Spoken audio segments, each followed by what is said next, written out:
Kelahiran baginda diancam. Tahun dilahirkan Nabi Musa AS adalah kena pada tahun setiap anak lelaki daripada Bani Israel akan dibunuh oleh Firaun. Bangsanya pula ditindas. We didn't use them as slaves, but they were servants, such other people. Baginda hanyut ke istana Firaun. Asia sangat suka sekali melihat bayi yang sangat comel ini yang nanti akan dijadikan anak angkatnya dan dipelihara di dalam istananya.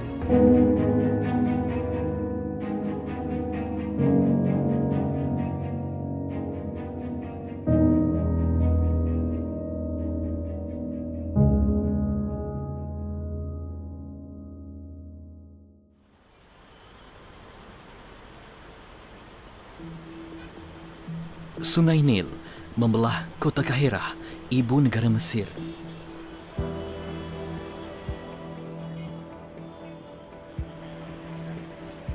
Merujuk Barbara Watterson, seorang ahli kaji purba Mesir, Sungai Nil telah membentuk muka bumi negara itu sekitar 5 juta tahun yang lalu.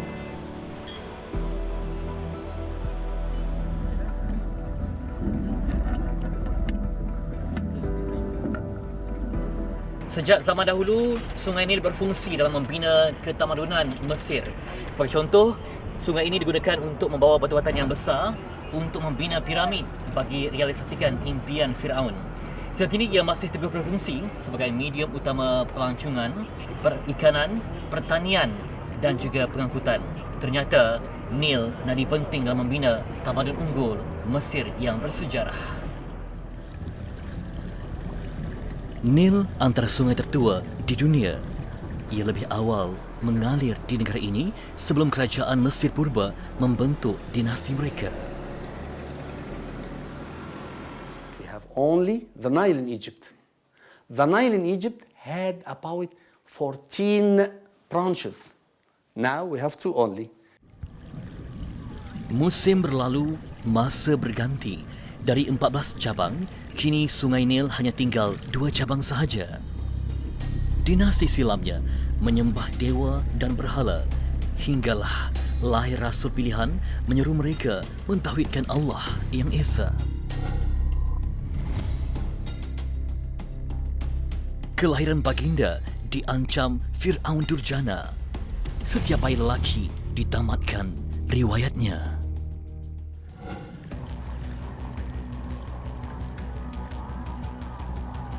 Allah mengilhamkan si ibu menghanyutkan Nabi Musa daripada terbunuh di tangan tentera Firaun.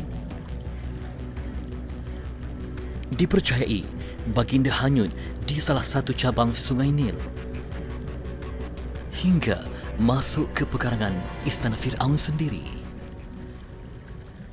Nabi Musa AS ditakdirkan oleh Allah Azza wa Jalla hidup bersama dengan Firaun yang walaupun pada ketika itu Firaun membunuh anak-anak lelaki daripada bangsa Bani Israel itu sendiri.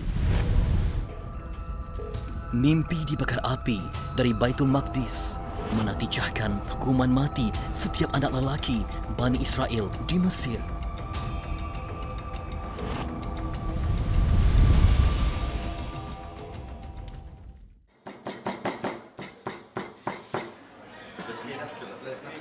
Dalam konteks kajian ekologi dan sains, amat penting untuk dipelajari sejenis pokok yang subur di pinggir Sungai Nil.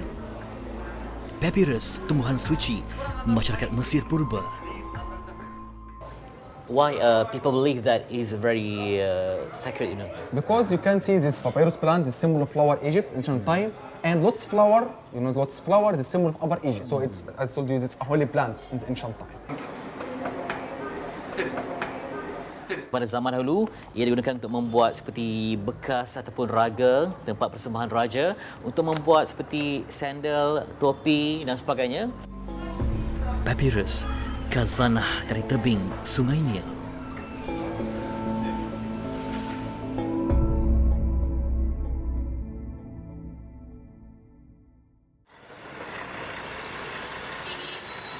Sungai Nil merentas 9 buah negara Afrika sebelum sampai ke Laut Mediterranean. Mesir adalah laluan terakhirnya. Panjang keseluruhan Sungai Nil lebih 6,600 km. Ia seperti jarak penerbangan dari Kuala Lumpur ke Arab Saudi.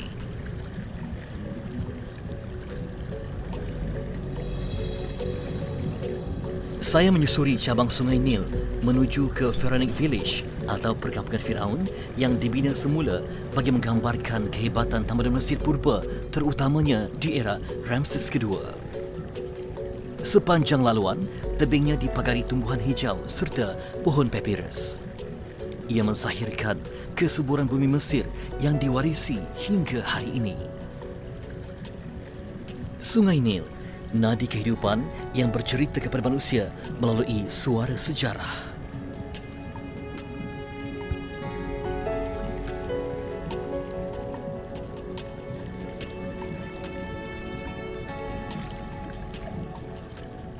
Egypt was the land of prosperity, the land of all good things in the world. Egypt extended its limits from Fourth Cataract to the land of Mesopotamian during the reign of Ramses II. Kehebatan Ramses II menjadi sebutan walau sejarahnya telah berlalu lebih 3,000 tahun. Bersandarkan kehebatan Empayar Ramses II, dia dikaitkan sebagai Firaun di zaman Nabi Musa alaihissalam.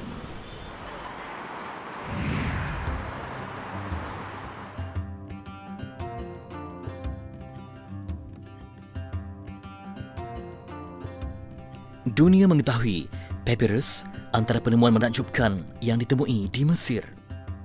Dahulu, papyrus pernah digunakan untuk menulis mentera sihir dan kontrak bagi pertandingan kusti. Pertemuan dengan Mahmud di Golden Eagles Papyrus membawa saya mengenali papyrus dengan lebih mendalam. Assalamualaikum. Waalaikumsalam. Very Hello. nice gallery. Yeah, you're welcome. It's all the latest collection. Yes, this you can see this is a papyrus. Okay, you can see we have different painting as you see. You can see we have like this Kefren, this Echnaton, this Nefertiti, and we have different painting here. I really want to know the process of making the papyrus paper. Can you show me? Yes, sure. Can you come with me here? Galeri ini menghasilkan papyrus sebagai cenderahati serta demonstrasi penghasilannya. Okay, this is a papyrus. Yes, this is papyrus plant. Yes. Okay, dan saya dapat tahu bahawa papyrus ni tak boleh diambil sesuka hati dan juga dijual kan, sebab ia di bawah kawalan pun di bawah pengawasan kerajaan Mesir sendiri, sebab ia sebuah khazanah yang cukup berharga. Why people believe that is very sacred in Islam? This papyrus plant is symbol of Lower Egypt, ancient time, and lotus flower, lotus flower is the symbol of Upper Egypt. So it's, as I told you, it's a holy plant in the ancient time. Now I show you how the ancient Egyptian made the paper, the first paper in the history, out of this plant. Okay. To make the paper, we cut the stem like this. Okay. According to the size which we want. If you want a big, medium, small, because this is 3 meters high. We remove the green cover, this. Okay, and also without you can make it nice like this. Or Long time now.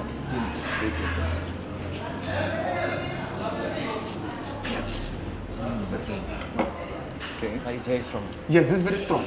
So the ancient Egyptian used to make sandals, baskets, mats, hats.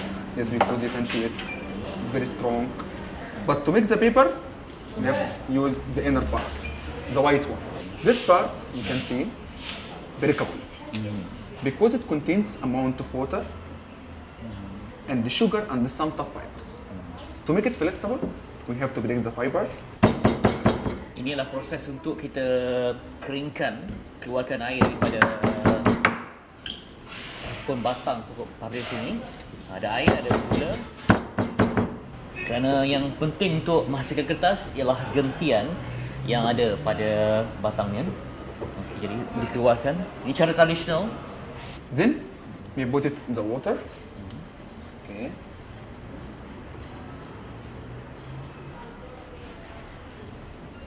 after 6 days. Yes, if you like get white. And they change water every day. Okay. Then we cover it. Then we put it under the press machine. Ini cara yang agak moden. Pada zaman dahulu, mereka dipercayai menggunakan batu yang besar untuk menindih bahagian yang telah pun tadi disusun dengan rapi, dan juga yang paling pentingnya tidak menggunakan sebarang bahan kimia ataupun sebarang bahan tambahan. Hanya 100% ialah batang ataupun gentian yang ada pada papirus ini. This first paper is extra. No glue. Without anything. Yeah. Just water and the press. Ya, baiklah, tanpa menggunakan sebarang gam, tanpa sebarang bahan kimia, ia bercantum kemas dan kuat. Banyak pada zaman dahulu, ia digunakan untuk membuat seperti bekas ataupun raga, tempat persembahan raja, untuk membuat seperti sandal, topi dan sebagainya. Malah juga dibuat katil khas untuk Fir'aun. Jadi ini antara kehebatan bagi pokok papirus ini. Malah dengan itulah dia dianggap sebagai suci dan juga memberikan pelbagai sinaran kepada rakyat Mesir ketika itu. Okay. Papirus di era moden bersifat komersial. Harga jualannya bermula dari $100 Amerika dan ke atas. Ia bergantung pada kualiti seninya. Berbeza di Museum Nasional Kahirah, koleksi papirusnya merakamkan sejarah tamadun Mesir purba. Beribu helai papirus ditemui pengkaji barat pada awal kurun ke-19.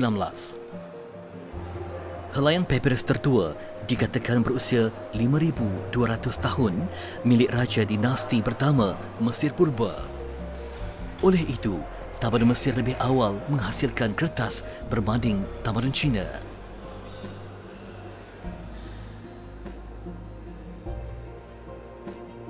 Saya cuba mencari helaian papirus yang menceritakan kisah Nabi Musa alaihissalam. Malangnya, tiada petunjuk menunaikan hasrat itu. Kisah Nabi Musa mungkin tidak terakam pada helaian papirus. Tetapi, sarjana Islam dan pengkaji kitab Injil mengakui kisah mimpi ngeri Fir'aun.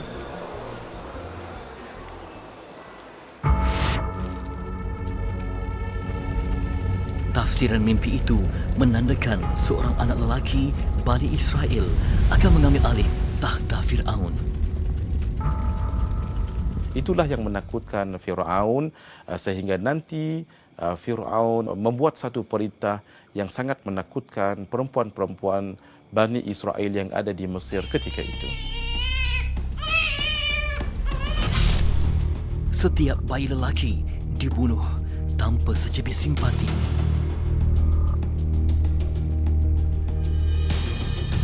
Ibu kepada Nabi Musa alaihissalam diilhamkan oleh Allah Subhanahu wa taala untuk menghanyutkan Nabi Musa dan diletakkan di dalam peti yang sudah tersedia, dihajutkan ke Sungai Nil untuk diselamatkan oleh Allah Subhanahu wa taala. Nabi Musa hanyut di salah satu cabang Sungai Nil. Ia dugaan pertama baginda sebelum diangkat menjadi rasul.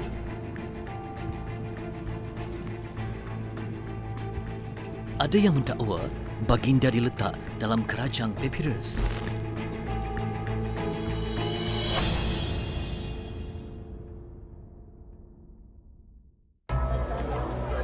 Populasi Bani Israel bertambah ramai di Mesir selepas zaman Nabi Yusuf alaihissalam.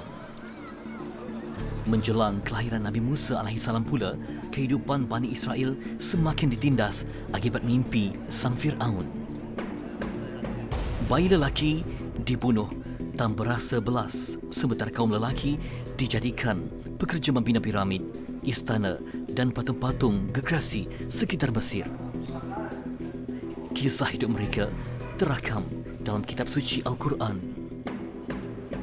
Bani Israel ditindas dan dizalimi, mereka dijadikan buruh-buruh paksaan untuk membina bangunan-bangunan dan piramid-piramid, dibagi gaji yang sedikit tetapi dikenakan cukai yang sangat tinggi kerana bagi mereka ini adalah bangsa pendatang dan bangsa ini tidak harus lebih tinggi ataupun lebih mulia daripada bangsanya sendiri, iaitu bangsa Al-Qibti. Zaman Ramses kedua, lebih banyak binaan didirikan. Firaun itu didakwa melayan Bani Israel seperti hamba. Namun, ada sarjana yang tidak setuju. But that's not true, because we haven't any evidence till now who made them as a slave to build his pyramid. Di perkampungan Firaun, kehidupan Bani Israel digambarkan sebagai golongan pekerja berkhidmat kepada bangsa Kipti, khususnya Firaun sendiri. Para pelakon dibayar menghidupkan suasana zaman Mesir purba. Kehidupan di perkampungan ini tidak memaparkan tekanan hidup Bani Israel.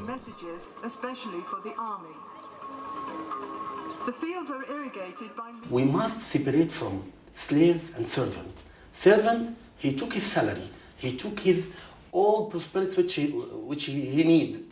But slave, I used him without giving anything. Israel, every time stayed in Egypt, they were servants, such other people. Peristiwa Nabi Musa hanyut ke istana Firaun turut dilakonkan di perkampungan itu. Ia adalah fakta yang tidak boleh dinafikan. Ironinya, kenapa seorang anak lelaki golongan pekerja terpaksa dihanyutkan jika mereka dilayan dengan baik? Pada asalnya, ketika Asia menunjukkan bayi tadi kepada Firaun, Firaun dengan cepat tidak bersetuju untuk menjadikan anak angkat dan malah berkeinginan untuk membunuhkan bayi ini tadi. Tetapi oleh kerana Asia mendesak supaya dijaga, maka Firaun akhirnya bersetuju walaupun dalam hatinya masih lagi tidak mahu menerima bayi ini. Hakikatnya, kisah dalam Al-Quran lebih diyakini berbanding kajian moden yang sentiasa berubah-ubah. Saya melayari Sungai Nil dengan bot tradisional Felucca.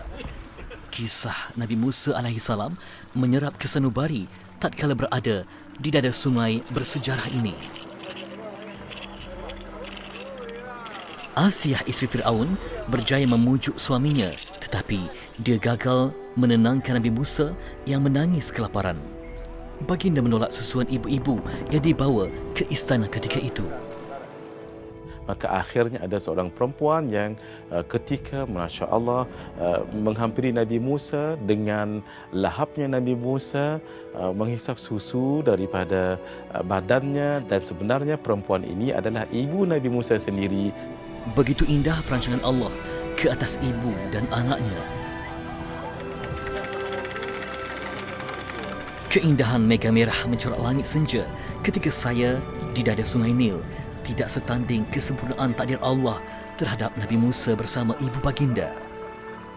Nabi Musa disusukan oleh ibunya selama 2 tahun dengan kebenaran isteri Firaun. Malah, golongan istana tidak menyedari anak lelaki Bani Israel itu mendapat kasih sayang ibu kandungnya sendiri.